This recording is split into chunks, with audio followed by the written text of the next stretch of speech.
Just pause the video now as I go through my build as usual to see everything. But I feel like this is the best version of a flamethrower, of an infinite flamethrower tank build I could make. Because if you do the math, like, I get rid of my backpack.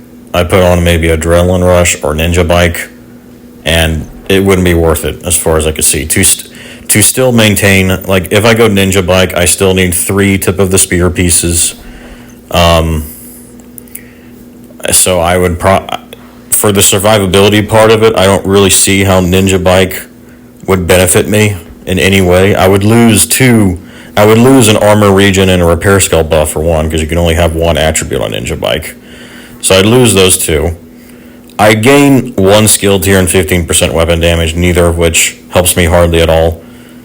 And then I'd be able to use 3 tip of the spears, which means I could use whatever backpack. Like when I looked at it, it's like, okay, so I could equip Golem gear for my chest piece to get even more armor regen. It still wouldn't be that much though. And then the thing is, I'd have to get rid of, there's no like real good bonus armor, like 2 attribute mask I could equip, and if I did, I would be getting rid of chill out, so I'd be losing protection from elite for that, so that's not worth it. So Ninja Bike, nope, that is not worth it. And of course, again, if I do that, I'm losing the tip of the spear buff that doubles the amount of flamethrower ammo you get. That's the thing you have to keep in mind. The backpack for tip of the spear is what doubles the amount of flamethrower ammo you get. It's what essentially lets me have an infinite flamethrower constantly. Because if I didn't have that, I'd only get 10 ammo, and 10 is just not enough compared to 20. When you're using 20 conservatively to just set enemies on fire, I find I always get it back.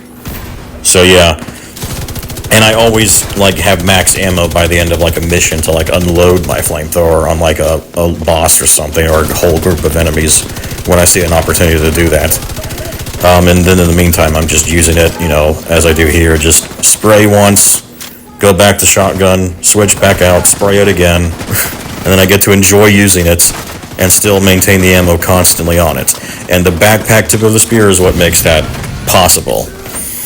So yeah, I can't see anything to replace that to make this guy better, because I thought, alright, well, what about Adrenaline Rush? That would be perfect on this build. It would further help his tankiness, which he like, if you're like, you have to sacrifice some tankiness to use tip of the spear. So he's not the purest of tanks. He's not the tankiest of tanks. But in order to do this, I felt like, well, he's going to be in close range all the time, and I need to, therefore, design him more tank-related. And because he's 6 armor cores, I mean, he's not getting much of DPS on his gun, so you might as well just go just for switcheroos with your shotgun and your flamethrower, and just go max armor regen, protection from elites as much as you can. And I feel like I've done that on this guy well. Because again, if I get rid of tip of the spear, then I have to replace my mask or my chest piece with the tip of the spear to get the 4 bonus again, to even get ammo. And therefore I'd be getting rid of either Vanguard and Bellstone armor regen, or I'd get rid of chill out again, so I'd get rid of a protection from elite buff no matter what. So yeah, all those are the reasons why I think I'm willing to, if you want to comment and you have better ideas for my kind of playstyle. Remember, I'm not trying to max the damage on this guy. I'm trying to max the survivability with an infinite flamethrower, so I can enjoy using and seeing my flamethrower all the time. The primary for me is fun. I want to be able to just use a flamethrower in this game constantly. Your signature weapons that you almost never get to use in this game. It's like, finally I have a build that lets me use the flamethrower.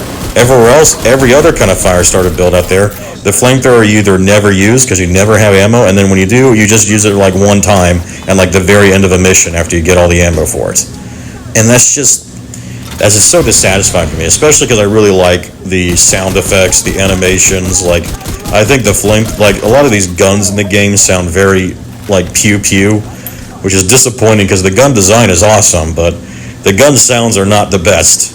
But the flamethrower, the design, the sound, the animation, it's just like, yes, this feels cool. I knew I wanted to try and make an infinite flamethrower build at some point. I couldn't figure it out. When I looked in the tip of the spear, I didn't think it would be worth it because it's only 10 ammo, until I realized the backpack. And after playing my other builds, learning how to better stack protection from elites, armor regen, the right skills, so that this guy could actually still be a tank, at least on heroic difficulty. He'll never be good for legendary. It's never going to happen because he's not tanky enough for legendary and he doesn't do enough damage. Like, when you take him in legendary, either he's too frail for a tank to play as a tank, or he's too weak for a DPS to play as a DPS. And then on top of that, the enemies in legendary all resist fire. So it's just every single enemy in legendary resists fire. So it's kind of like saying, yeah, you're not allowed to use a flamethrower build in this mode. And that's fine. Legendary is, you don't have to play the game on legendary. There's only a few missions that have it as an option. Otherwise, heroic difficulty is even forced as the final difficulty in most areas. It is the final hardest difficulty. So, and then once this guy's fully maxed out on expertise, the whole tier system in this game, and he's another decent chunk stronger on both damage and armor, then he still won't be good for legendary, but it'll make heroic content here feel a little bit easier. Because you see, I still got close to dying once there. Like, I don't like it. I still will die sometimes in this guy on heroic, and I just hate it. I'm trying to figure out ways to avoid constantly dying on builds like this. But still, for heroic, very good solo, very good in teams, because again, fire actually affects enemies more in heroic.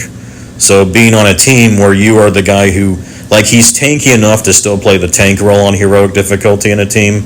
He offers an infinite flamethrower to set enemies on fire on heroic. And then he's in the fire starter tree, so that means enemies close to me get bonus damage, or give off bonus damage to them from teammates. I said that so poorly. I mean, when you do bonus damage, your team does bonus damage to enemies near you when you're using the fire starter combined with the striker shield. And then on top of that, with Vanguard talent, I'm giving the whole team bonus armor too. And by the way, Vanguard I still think is the best talent even for solo on this guy. Because again, he's mostly survivability. Every other chest talent that I looked at is just trash for this build. Either it doesn't help him at all, or it's some meager amount of weapon damage that he's not built for anyway and still wouldn't help him much. Literally the only talent is Unbreakable. That might be worth using because it basically gives you an extra life, which, yeah, sometimes I can tell would save me.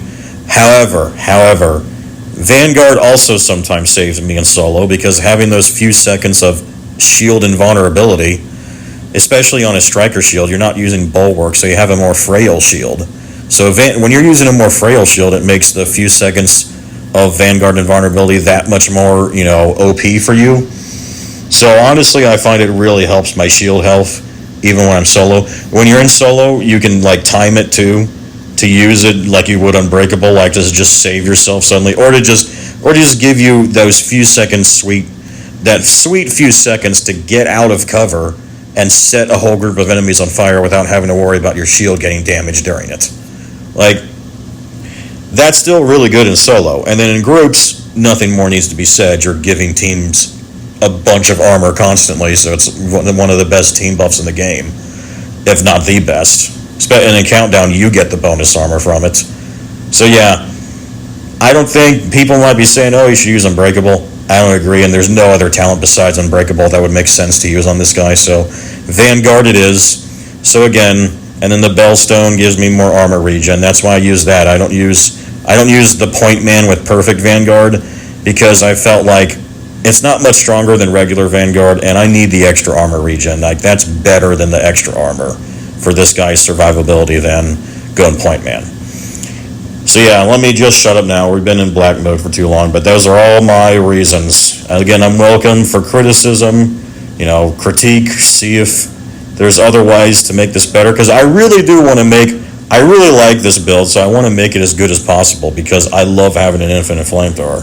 So I want to justify using it in as much content in this game, because this is my favorite build. Out of all four main builds I've made so far, I like all of them, and they're all OP. But this guy, he's not the most OP, but he is my favorite. He is definitely my favorite. So I'm always trying to think, oh man, how do I maintain that infinite flamethrower but make him as durable as I can? And I think I've come across it. I don't think you can make him more durable than this, honestly. And you still feel like a tank, kind of, on heroic. He's definitely perfect for challenge difficulty because he's definitely tanky there, and then he can just massacre enemies too. So I would say for challenge difficulty, this is probably like one of the best builds in the game for solo and team play if you play on challenge difficulty. For heroic, I'm not quite sure, but he's still really good. And then on legendary, he's trash for legendary.